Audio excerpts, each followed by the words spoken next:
Let's talk Utah Jazz basketball because they got a laugher win last night in a season opener against the OKC not so much Thunder.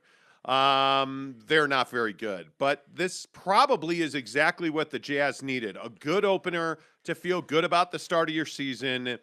And some interesting trends emerged, Jake. And I think one of the things that we are clearly seeing is that this Jazz team is very comfortable playing in a couple of different styles.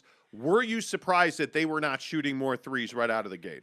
I think I wasn't that surprised by it. I think that last season we talked a lot about how the team, as a collective unit, just tended to get real comfortable and real happy taking and settling for a lot of threes. And I think Quinn talked a lot about, now and then, a lot about how this team needs to move the ball to get to the open three rather than just settling for like a pull-up three or just a quick three off the Rudy Gobert pick. And so last night, I was really pleased with the way they came out and were moving the ball and were really working their offense. Because that's what happens to NBA teams, when they get real comfortable with each other. They stop being intentional about working the ball around the floor to get to that. And, maybe instead of taking a partially contested look, we can move the ball one or two more times to get a wide open look for, a Bogey or a Conley again or whoever it may be. So, I mean, last night I was really happy to see that not only did they not take a ton of threes,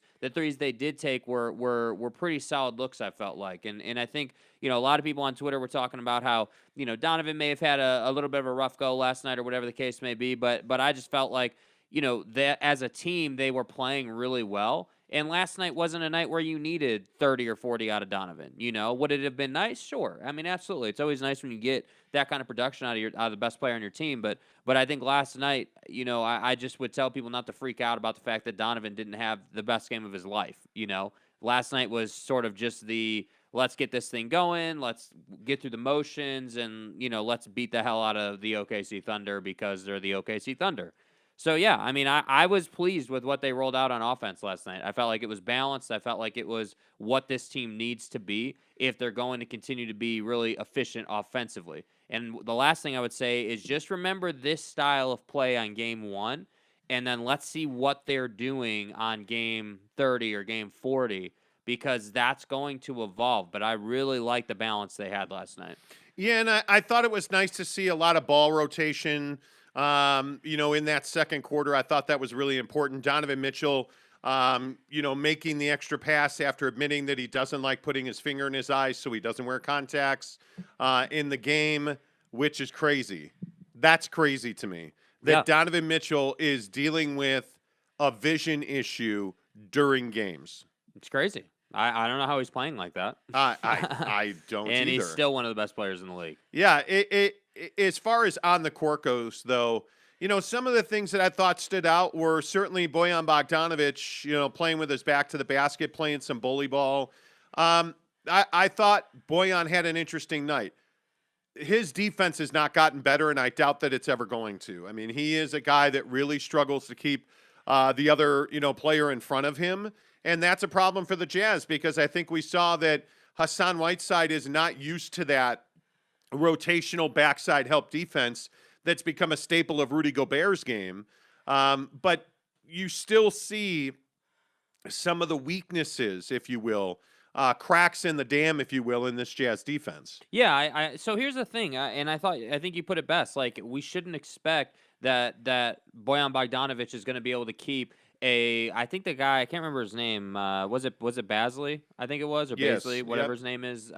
He's like 6'7", 6'8", and he weighs next to nothing. He's super quick, very long, quick first step. Like, he's elite at getting by you. And so when you're putting Boyan up against those guys on the perimeter, that's not going to work out well for you. But I wasn't even that disappointed in that out of Bogey, to be honest with you. That's not really surprising. What I was more disappointed in was on that particular play, Hassan had one job, and this is my thing with Hassan Whiteside. Last night I was tweeting about the fact that if he can play consistent basketball, he's going to take minutes from Rudy Gobert. That's going to happen. They're going to, instead of it being like 80% of Rudy Gobert's minutes, right? Like Rudy plays 80%, Hassan plays 20. It's going to start to trend more towards like a 70-30, 60-40, depending on the matchup.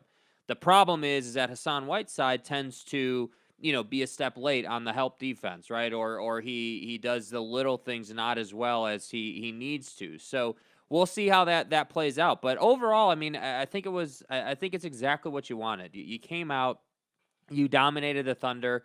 They were never in that game, and you were in control, from the get. So that I was really happy to see that. But I just think that I love the bogey back to the basket on the block thing. I think that is a tone setter for their offense. I think that sends a clear message to the other team that you're not going to just settle for threes, that you're going to intentionally get a small guy in the bogey on the block, and you're going to make them make a choice. You're either going to double team bogey and leave Mike Conley wide open or Joe Ingles wide open in the weak side corner, or you're going to let bogey play one-on-one and get a 95% efficiency look at the rim for a layup. Yeah. I mean, that's not a great place to be as a defense. No, it's not. But I also think that we saw some good things out of Hassan Whiteside. I mean, obviously, he's going to have to get back into the system defensively, and I think that just takes time. That's, as you have to build chemistry, I also think you have to build culture in new players. And so I think that's going to take some time with Hassan Whiteside. But I do like that when Hassan Whiteside's in the game, they can actually run sets by throwing the ball into the post. Mm-hmm. And that's not something this Jazz team has had the luxury of doing, because you can't give Rudy Gobert the ball with his back to the basket and expect good things to happen. And I thought it was nice to see Hassan Whiteside make the right pass. Now, Royce O'Neal, who, by the way, I don't believe scored last night. He did not. 0 points. I mean, that's a major concern for me, because I still maintain, and I know I say this what seems like every day on this show, Royce O'Neal's a problem for this team. And again, everybody that's telling me he's a great on-ball defender and he's really valuable, and he's not a great on-ball defender. The guy is an average defender. He does not keep his man in front of him either. And if he's not going to score, and if he can't knock down that wing three-point shot, I don't see the value in Royce O'Neal. I just don't. And I think this is a guy that you have to look at moving, because everybody else down the line, and we've talked about Joe Ingles as a trade chip. Joe Ingles gave you good minutes last night. Yeah. Joe Ingles gave you good three-point shots last night. Yeah. My question is, what was the valuable contribution out of Royce O'Neal last night? Because I didn't see a lot of valuable contribution from him. Yeah, I think so. The first thing I would say is there are several guys on this team who are trade chips for different reasons. So like with Royce last night, yeah, not scoring.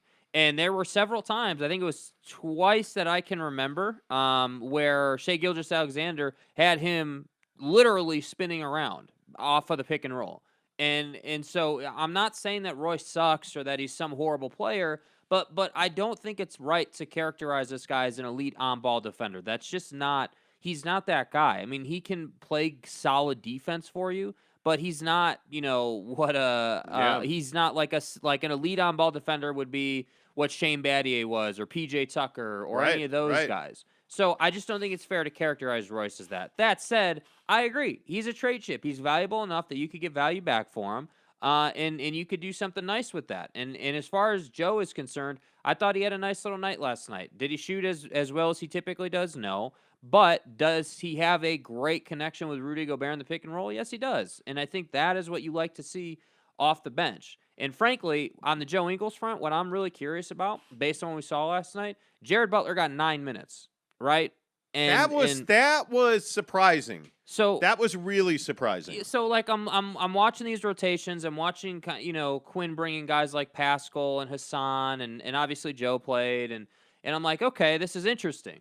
So which way is Quin going to go here? Is Quin going to be the guy that's not going to play young guys, or is Quin going to be the guy that's going to play one young guy and the rotation's basically going to stay the same outside of that? Well, and this was a laugher. I mean, this game was never close, this dude. game was never close, and so I was surprised that we didn't see more Butler. I was surprised that we didn't see. I thought we'd see more Elijah Hughes. And he got 3 minutes. Yeah, like we didn't see. I was pleasantly surprised that Pascal got a lot more run than I thought he would. 14 minutes for Pascal's pretty good.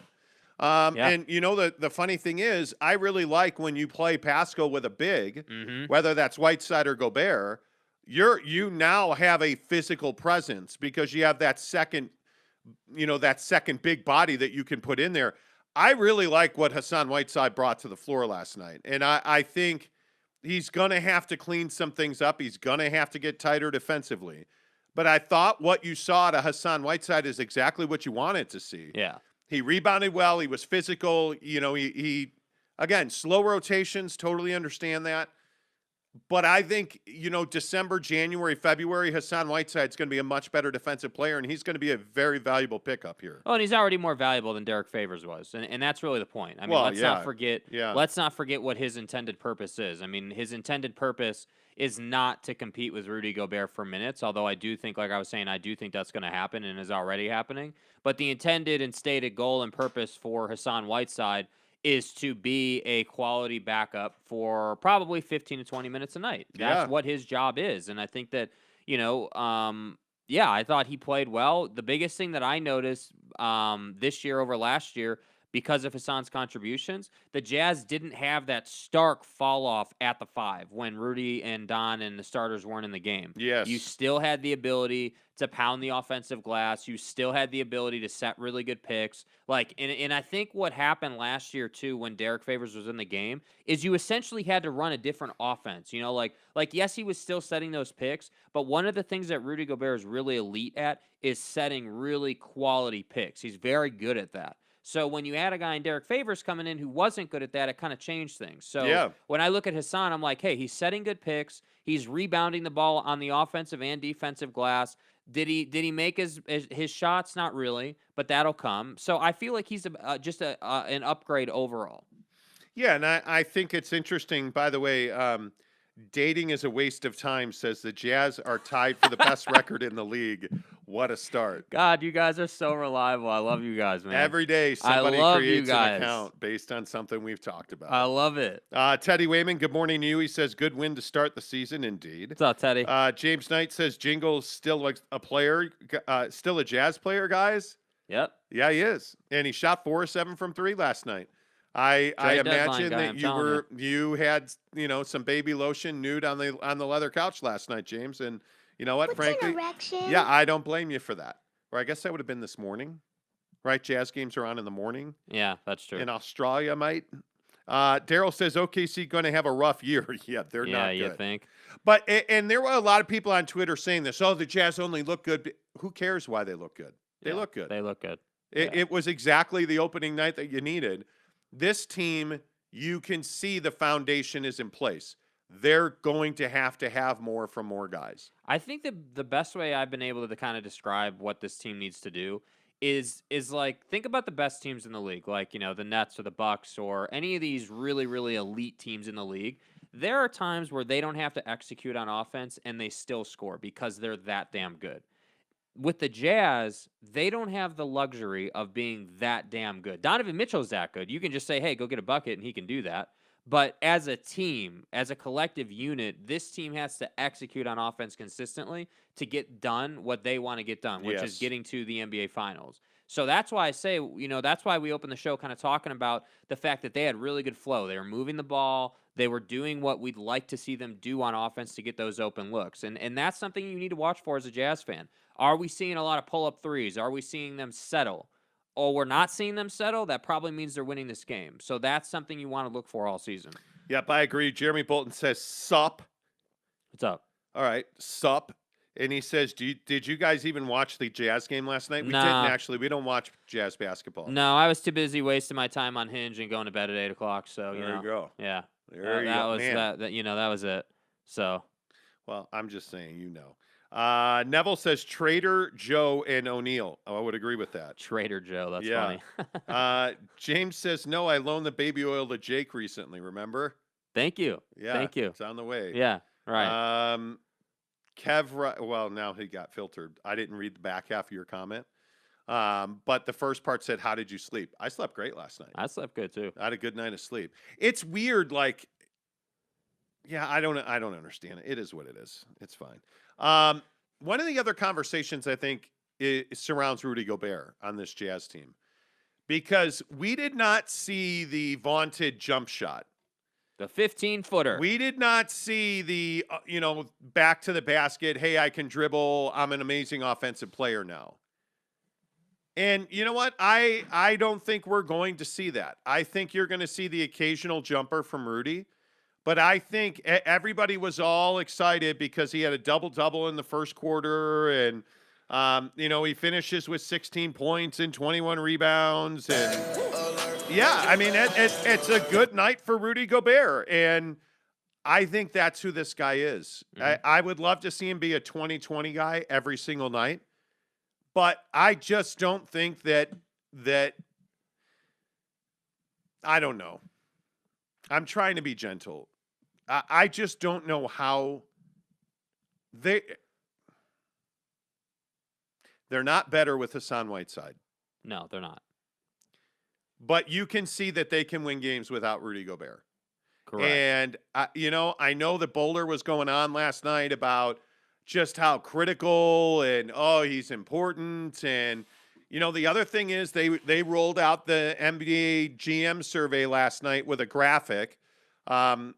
By the way, did you enjoy Holly Rowe on the broadcast last night? Yes. Yeah, I think she's very job. good. She does a great job. But she was talking about the NBA GM survey and that Rudy Gobert did not finish top 5 in that survey. Yeah. And you would have thought that somebody slapped Bowler's mom because he was like, "Oh my God, they don't appreciate Rudy. They I'll just, drop that motherfucker. yeah, they just want offense."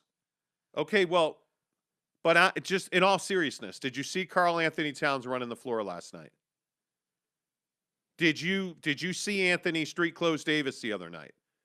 Did you if you look at the guys on this list that finished ahead of Rudy Gobert Anthony Street Clothes Davis. is ahead of Rudy Gobert. Nikola Jokic. It is Joel Jokic, Embiid. Embiid, Giannis, and Anthony Davis. And that's it. I just don't know why this is such a earth-shattering conversation. But let's talk about it like we're cool kids. Is this list of the top 5 bigs in the NBA sus? Because I know.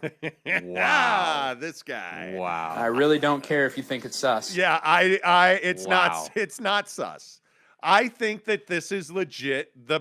These are the top 5 guys in the NBA. I mean, if you look at Jokic, Embiid, Giannis, and AD, none of them are behind Rudy. Rudy is not better than any of those players. Yeah. But again, I think that Rudy Gobert has real value, especially on the defensive end. I think you see already that I think teams know you have to attack Rudy Gobert to beat the Jazz. Mm-hmm. I think that is very clear, and I think you saw Oklahoma City do that. But Rudy Gobert is a hell of a player. Rudy Gobert has real value. But I will maintain that I can't see them paying him $41 million a year and winning a championship. Yeah, it's I tough. think that's a very steep hill to climb. He's a in my $25 opinion. million a year player. That's what I would have liked to have seen him at. 40 is too much. But either way, that's not Rudy Gobert's fault that he got $41 million. More power to him, right? I mean, you're worth what you can get paid. So I don't hold that against him in that sense. But I just think that when I look at when you sent this to me and you were like, "Hey, Rudy's not on the top 5." Well, I'm like that, but to me, that's not that surprising. Just because the nicest way to say it is he's not a complete NBA big. He is an elite defender and an elite rebounder on both sides of the floor, but he is not an elite offensive player. And I don't think that is harsh to say or mean to say. Notice I'm not saying he sucks or he's a bad player, but I think when we honestly take a look at his game, what can we honestly, truthfully say the reality is? Hey, this is a 3-time Defensive Player of the Year NBA career he's building. He is a hell of a defender, but the offensive side of the ball is lacking. It has to be more. He requires a lob. Yeah. Or he requires the Jazz to miss jump shots. And last night, you can see how smooth it is. I mean, it's not hard to feed him at all. I in fact, if I was the Jazz, I'd be feeding him more. No, but I can't remember who it was on Twitter last night pointed out that it's not like OKC's got any kind of a big man. They don't. Derek Favors cannot keep Rudy Gobert off the block. Right. I mean, because Derek can't jump. But what really stands out to me is that Rudy Gobert is a hell of a player. He is a very good player. And just because he's not one of the top 5 big men in the league is not a discount to him. He is the best defensive player in the NBA. by a lot of people's beliefs, and I'm close to that. 3 times. Yeah, dude. I'm close to that, but it's not a slight or a knock on Rudy Gobert that he's not a top 5 big, and I think we have to come to a place of understanding of who and what Rudy Gobert is. This is a dog that's not going to change his spots, man. Like, you're not going to get Rudy Gobert to turn into somebody who can. You saw him try to dribble drive last night, and it almost ended in a turnover. And you see him try to throw up a jump shot at the buzzer, and it's an air ball. Yeah. I think you know who Rudy Gobert is. Dennis Lindsay screwed you by paying him $41 million a year. Yeah, we probably wouldn't be having this conversation if he was at 25 a year. No, not probably. We would not. Yeah. Because you would have 2 more bodies here for that money. Yeah.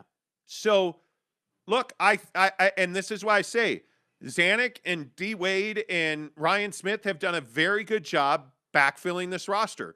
It's very clear why Hassan Whiteside was the guy that they chose. But again, I think you are going to have to trade foundational pieces. Guys like Joe Ingles are going to have to become expendable. The other thing I will say is, even though Bojan Bogdanovic had a really good night, something still seems off to me with the jump shot. I don't know what that is. I don't know if this wrist is just going to be what it is.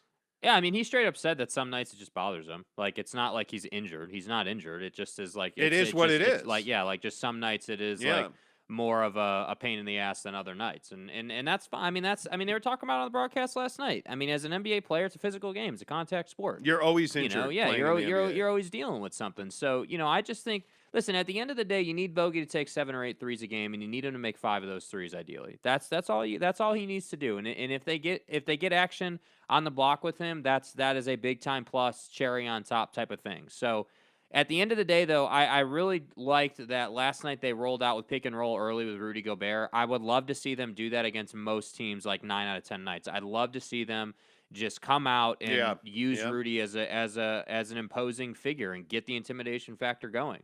That's what I think they need to do. Well, I mean, the schedule's very favorable over the next 5 days. I mean, you're at Sacramento on Friday, then you're off until Tuesday when you're at home against Denver. So Denver's the first real big he's going to face. Yeah, and I think Denver played pretty well against Phoenix last night, who just shot the ball abysmally. Yeah. I mean, like, terrible. But I think, Jokic is the first real big you're going to see. And then, you go on this 3-game road trip for Houston, Chicago, and Milwaukee. I got news for you. The Bulls are going to be a problem for you. Yeah. I mean, you look at Zach LaVine last night. You look at Lonzo. You look at the way that Vucevic plays basketball. That's a really good team. Yes. And watching the Bulls last night, I was aroused. Really? I mean, So you're a Bulls fan again? let's not get carried away.